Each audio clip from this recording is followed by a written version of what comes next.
Appreciate you being with us here, streaming in on a Football Friday for you 292 people right now. Hit the like button. Go ahead. Come on. McMullen needs it. He wants it. He has to have it.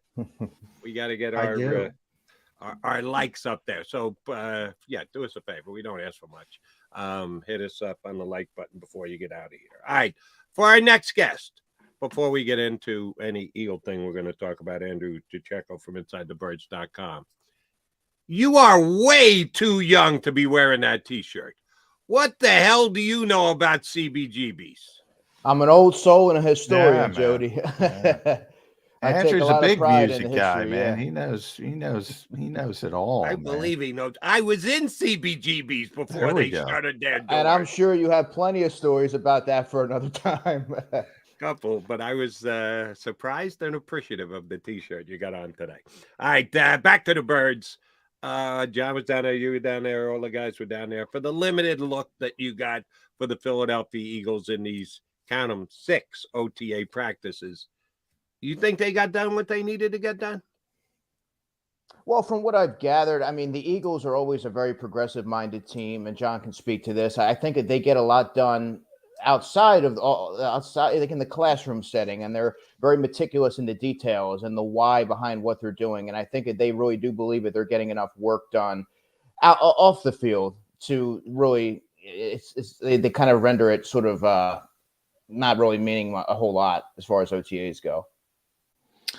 Yeah, I agree with that, Andrew. But then you see somebody like Christian Ellis make a play, and then it becomes, all right, this guy could be something. Now, on the one hand, for the most part, I agree with your description there, the progressive nature, the classroom stuff.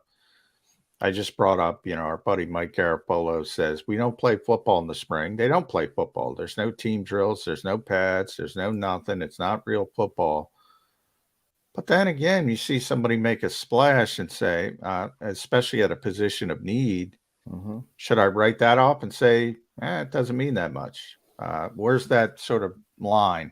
Yeah, I think to piggyback off of that, I think minicamp is meaningful for players who really need to announce their presence and develop an early rapport with the coaching staff, like a Christian Ellis, like so many of these undrafted free agents, like a Mekhi Garner, who had an interception yesterday. I think it's really important for them to get off to the on the right foot and really make a name for themselves. So hopefully that translates into increased reps in the summer when it really does matter. All right, crystal ball look for the Eagles once the games start to count and the season gets underway. A lot has been made of the Eagles' addition of Swift in the backfield and his ability to catch the ball out of the backfield, be it however he's lined up. And don't think it's going to be in the slot much, but every once in a while, maybe, who knows? And Kenny Gainwell's another guy who's very good at catching the ball out of the backfield. Didn't do a lot of it last year. DeAndre Swift being added, does that add to the mix? John and I are both of the opinion that it's nice to talk about, but in reality, when push comes to shove, Jalen's going to take off and run the ball rather than dump it down to one of the backs. But there's been enough talk about it, and you got Swift, and he's real good at it. Are the Eagles going to use passing out of the backfield more this year than they did last year? Well, when you have a weapon like a DeAndre Swift, Jody, it would be malpractice not to utilize him in the passing game, but that remains to be seen. Now, the one thing I will say about that is Brian Johnson now is the OC, so you may see some different implementations as far as how he utilizes the running backs. They have a number of running backs, and they all do something particularly well. So I think that while you also want to protect your quarterback, I don't know that you want Jalen Hurts running as much as he did. I think you want to protect your investment, but you do have somebody that can be a game-changing weapon in the receiving game in Swift. So I think you're going to see him utilized in that manner this season more than we have with Miles Sanders in past years. Now, I will say this, and Jody's right, because typically I say it's not as important to have a pass-catching back with Jalen Hurts as it is for maybe some other quarterbacks. Now, I did notice, I look for sort of themes or little things that are interesting to me in our 100 minutes, which is what we got, Andrew, looking at this team in the spring. One thing I did notice, a lot of empty sets, which is not abnormal. The Eagles run a lot of empty to begin with. My favorite play and I say this facetiously, the bubble screen. Can't stand it, by the way. But I know you can't. they run a lot of bubble screens. They were running them to Swift and Gainwell. Now, I think that makes sense more than throwing it out to Quez Watkins or somebody hoping they break a tackle. So that I thought, yeah, that's interesting. Maybe that's how they get DeAndre Swift involved in the passing game. Instead of those awful, repetitive bubble screens to the receivers where maybe 1 out of 10 breaks, let's get it to the running back who's got a better chance to break something. Yeah, that's a waste. That was a wasted play to Quez. I think the only receiver that's going to break any tackles is AJ. But yeah, it's interesting, John. I think that you're definitely going to see that implemented into the offense. It might be a new wrinkle, but I mean, I don't know that it's going to be any big surprise. You have somebody that he's compactly built, DeAndre Swift, and he's going to be able to break some tackles and create yards after the catch and put the offense in better down and distance. So I mean, it makes a lot of sense, and it sounds simple, but I think that you're seeing it now in the spring. We need to see that translate into the preseason and the regular season. But I think that would be something that would be a staple in the offense, given the personnel. All right. Again, we're looking down the road because we can. We got 5 weeks of not much to talk about as far as actual on-field activity goes. So we're going to start to speculate about what this 53-man roster is going to look like, what we're going to need to see in camp with certain positional battles to decide who's going to win and who's not. Tight end. We know they got a stud starter in Dallas Goedert. Jack Stoll is an outstanding blocker.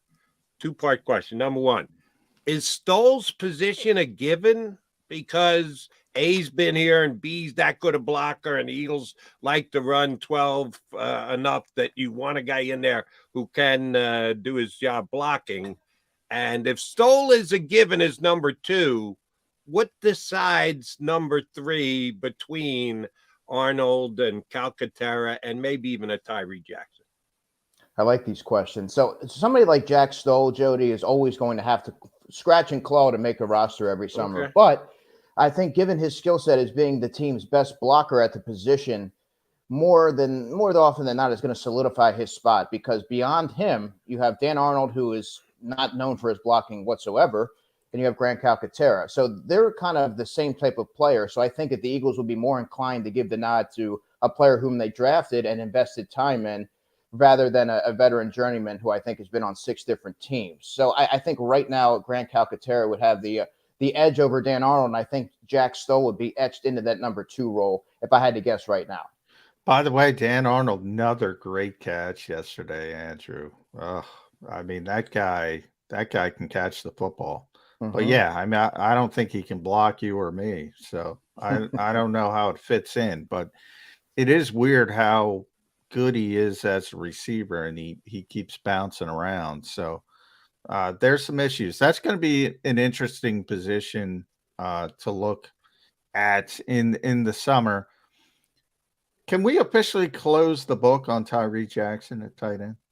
Is that I have at least. They've given him a number of opportunities. Unfortunately, health hasn't been on his side, but you have 3 guys already there that are comfortably in front of him. I don't know that you're in the position right now to carry 4, given the amount of talent on the roster.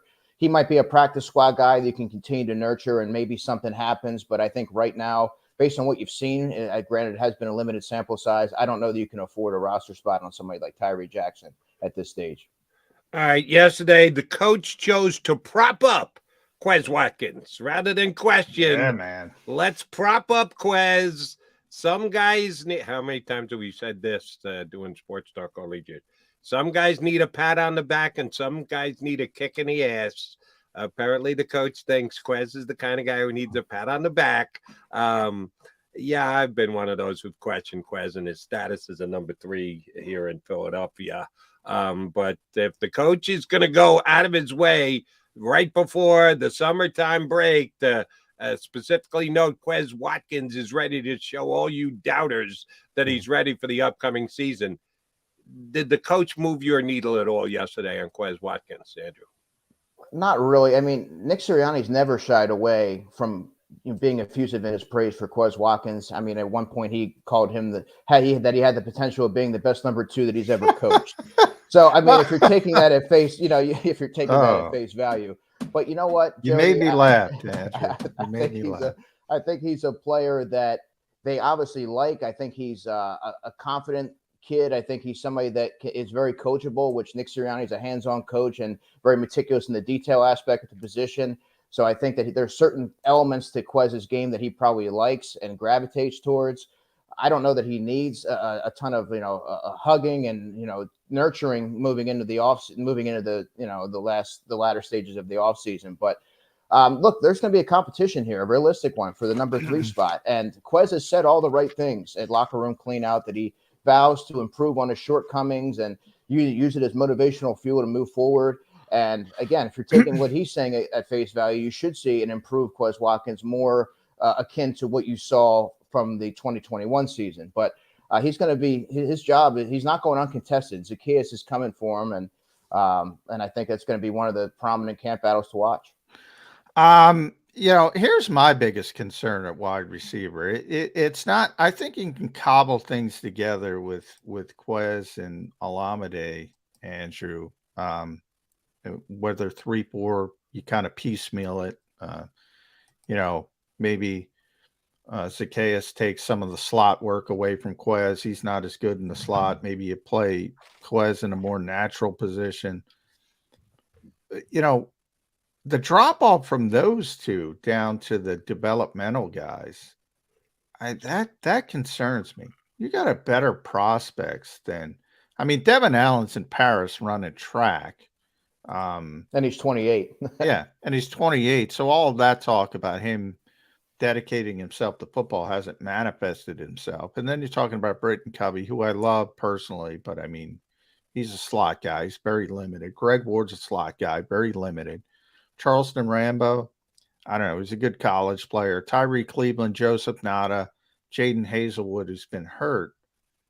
I don't see a lot of splash in the developmental aspect. It's not like you expect DeAndre Hopkins down at the bottom end of the roster, but you like somebody who said if they if lightning strikes and they get an opportunity, they can turn in, back in rookie camp. Nick said, don't miss Adam Thielen. They don't have an Adam Thielen. They're not missing Adam Thielen. They don't have anybody who can explode on this 90-man roster. That concerns me a little bit. You should be able, especially at wide receiver, you should be able to have more of an upside guy, is I guess what I'm saying. Yeah, that's sneakily one of their biggest shortcomings on the roster. That's pretty loaded right now. If something were to happen to Devontae or AJ, or if they need a blow, who can step in there and provide playable snaps? Quez hasn't proved that he can do it consistently. He would be the next in line to do that. He's more equipped to play on the outside than the slot. But beyond that, you have 2 5'8" receivers and Zacchaeus and Britton Covey. I think Joe Nada is a good candidate for the practice squad. I think he's going to be the training camp darling.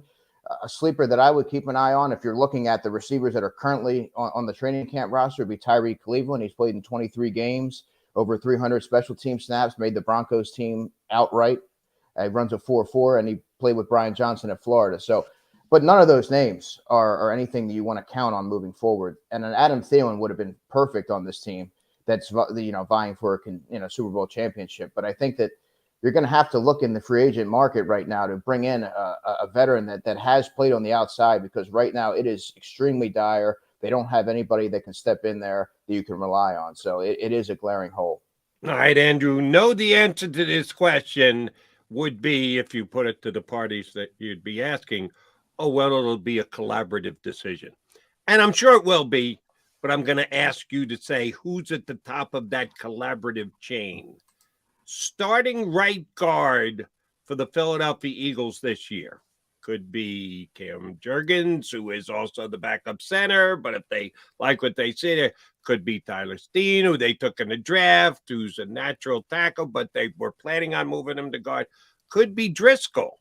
I think the reason it won't be Driscoll is because he's the easiest plug and play at either tackle position, and they kind of need him there, which kind of sucks for him. Yeah, you're too good at another position, so we're not going to start you. We're just going to keep you around as a safety net. But hey, he might just play his way into it, and they're going to have to say, sorry, we need to win games. He's our best option. We're going with it. Those are the guys they're going to decide.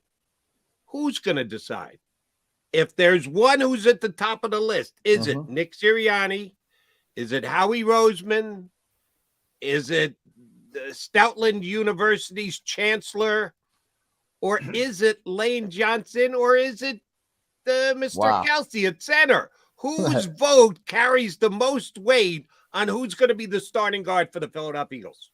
Well, I'm going to cop out and do it's going to be a collaborative effort. But we acknowledge that. But whose vote has the most gravitas? I will say that Jeff Stoutland, his voice reigns supreme there. His input can't be understated, and I think you're going to get he's going to give feedback directly to Howie and Nick Sirianni as far as what he's seeing, as far as who he believes is NFL ready. I think it's going to be Cam Jurgens.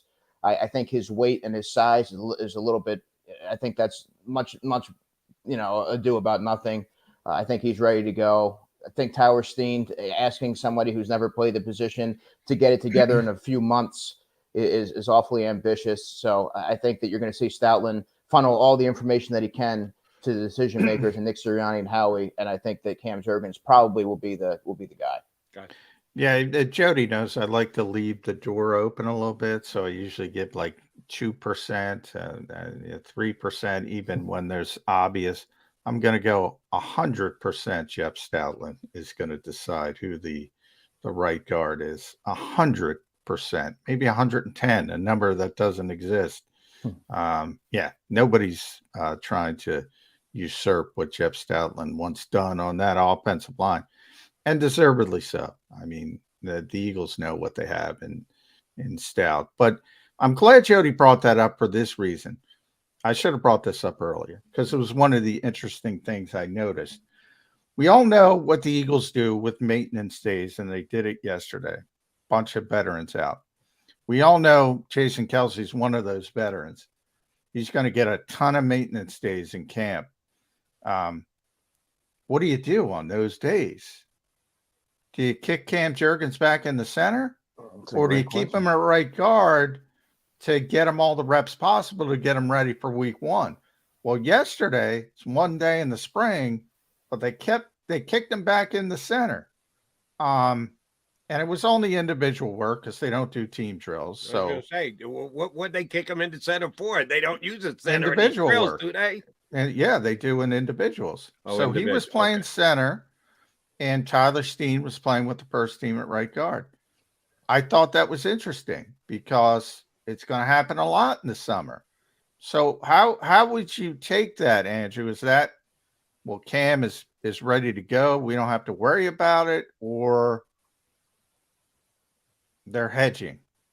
From the sound, I mean, by that lot, I think they are hedging, and I think that Tyler Steen will be the biggest beneficiary. He's never played the position before. He's a rookie. He always has, he has to, it's just crunch time for him to really make an impression, and he's going to get a lot more reps because let's face it, you and I both know that Kelsey's not going to be out there on the field very often this summer. There's going to be a lot of days where you're going to see Cam Jurgens at center, but they don't have a backup center. It would be Cam Jurgens. So that, I mean, but they do though. That's my point. They kind of now Brett Toth is the third string center. They have Cameron Tom, and remember, this is practice. So it's not, they can plug those guys in, and they have plugged Brett Toth in and keep Cam at right guard if they feel he needs the reps to get ready at right guard to be the starter week one. I just thought it was really interesting. No, they moved Cam back in there and let Tyler Steen take the first team reps. But I don't know why it's interesting. I don't know if it's it is because they're going into it with an even playing field. It seems going into the summer. And he has the size and everything else. So a lot of, fans and everything want to plug him in the right guard. But see, I think it could be both ways. I think it could be they're so confident in Cam Jurgens, they don't care.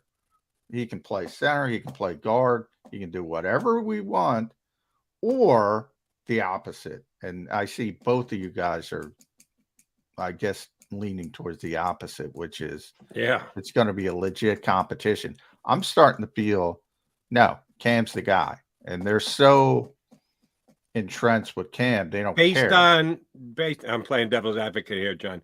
Based on what great body of work Cam Jurgens has shown playing right guard. Well, obviously he hasn't played. But Jeff Stoutland has had him for a year, and we all know, as I just mentioned, he just got Tyler Steen. And, he was telling us about Isaac Sal. I remember asking Jeff Stoutland, and I'll tell you this story because Jeff looked at me like I had 7 heads. It was the time that Isaac Seumalo was struggling, and I broached the conversation that is Isaac going to be here, and he looked at me like I was insane because he loved Isaac Seumalo so much. But this was long. But this is when he's getting benched for Stefan Wisniewski. This is when he was struggling, and he was like, "What are you talking about?" There's a lot of behind the scenes work going on, and the fact that he's putting more on his plate, I think, is a positive sign for Cam Jurgens, and he's putting more on his plate. If he thought he needed work at right guard, he'd keep him at right guard. But I think it's a positive. So maybe I'm wrong, but I wanted to throw that out there. Yeah, I mean, he's been in the system for a year as well. So Jeff Stoutland's got to see what he's really good at, what he's improved upon, how he is in the classroom. You get to hear what Jason Kelsey and Lane Johnson, you get to hear their input.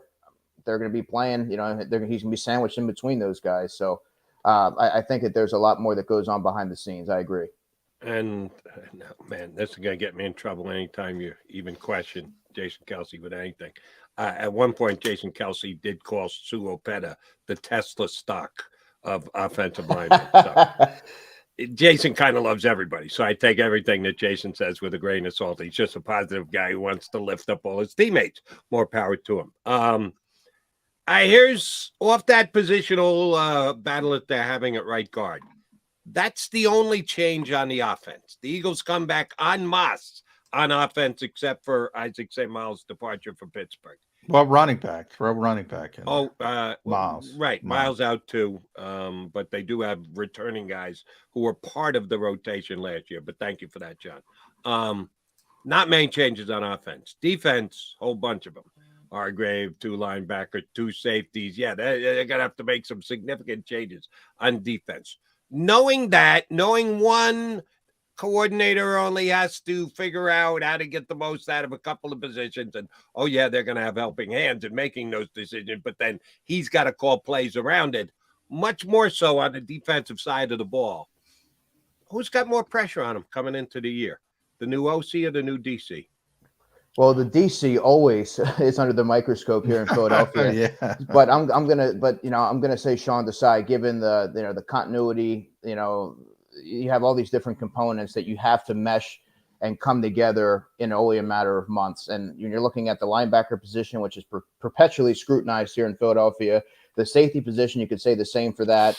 And you have defensive tackle position where you have Jordan Davis in his second season. You need to see what you're going to get out of him. And you have Jalen Carter. And I just think there's a lot more questions on the defensive side of the ball. And he's coming in with only 1 year of being the true defensive coordinator with the Bears in 2021. So I think that's one more than Coach Johnson has on the NFL level. Yeah, but he has a plethora of weaponry to work with. So I think that his job's a lot less can be a lot less critical or daunting, I should say, than Sean Desai. Last one from me at Andrew DiCecco. Make sure you follow Andrew on Twitter. Does a tremendous job at Inside the Birds with our buddies Jeff Mosher and Adam Kaplan. Listen to their great podcast. Visit the site, insidethebirds.com. We'll keep it on the defensive side of the ball. There's so many question marks, as you mentioned, with those 5 starting positions. I think everybody has confidence in the talent Jalen Carter has. We're worried about the safeties. Jody and I were talking about Terrell Edmonds and Reed Blankenship. How quickly can Sidney Brown push? Linebackers. Most people think they need an upgrade from Nick Morrow, who the Eagles gave zero guaranteed money to. So it's not like they've declared their intentions there. But we all kind of, skip over Nakobe Dean. Well, Nakobe will be fine. Nakobe will be fine. For the most part, I agree with that. I'm going to get in trouble. Jody was getting in trouble. Are we just assuming Nakobe Dean is going to be, are there going to be hiccups? Is it that shut and dry that he's going to be fine after 34 snaps as a rookie, it being the 3-down linebacker, the green dot who's out there for, I think TJ Edwards played 1,200 snaps last year. He's out there for 1,200 snaps. Are we overlooking and just saying, because of these other issues, we can't worry about Nakobe Dean? Oh, I think that's getting largely overlooked, John. The fact that they're putting an inordinate amount of pressure on a 22-year-old who's played 34 defensive snaps last season. He's being asked to inherit the responsibility of wearing the green dot, which TJ Edwards wore last year. And he doesn't have a whole lot of talent at the position around him to keep him clean. I mean, he's also you have to worry about his size, getting through a full 17-game slate. If he's not being able to be kept clean, you wonder how he's going to be able to defend the run with regularity. That said, he has a prestigious pedigree. He's one of the smartest players that I've seen on film when I was scouting through the pre-draft process and all those good things. But doing it at the professional level is an entirely different situation. So going into the season with such an unknown commodity as being your number one at your position, the face of it, I think that definitely deserves some closer look, some closer investigation. Shame on both you guys. The 34 snaps that Nakobe Dean played last year were some of the greatest linebacker snaps ever played in the history of the NFL. And by the way, add the 22 that Christian Ellis played, because he was even more productive in those percentage-wise. Yeah, I like Christian Ellis, and I've told you this before, John. He's a player that, I mean, I've liked. I talked to him after the Titans game. I think he has potential. Now, being asked to be the number 3, I don't know if he's. I think he might be number 2, Andrew, when it's all said and done.